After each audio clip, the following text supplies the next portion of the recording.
ដូចឆ្លងពេលវេលាប៉ិតៗអញ្ចឹងបើសិនជាអ្នកទាំងអស់គ្នាស្គាល់កោះទាំងពីរនេះកោះដែលនៅខាងឆ្វេងនេះឈ្មោះ Big Diamond ឯកោះដែលនៅខាងស្ដាំនេះឈ្មោះ Little Diamond កោះទាំងពីរហ្នឹងមានចម្ងាយពីគ្នាប្រហែលជា73គីឡូម៉ែត្រតែប៉ុណ្ណោះ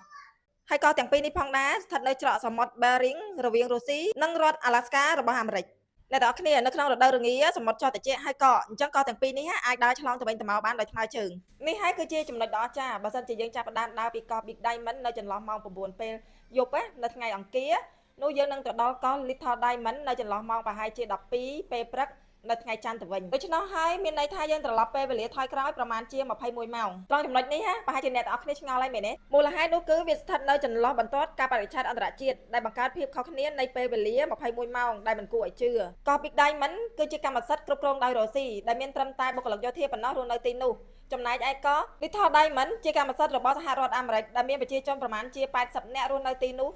ហើយនេះគឺជាមូលហេតុដែលអ្នកនៅទីនោះតែងហៅកោះនេះថាកោះថ្ងៃស្អែកនិងកោះម្សិលមិញ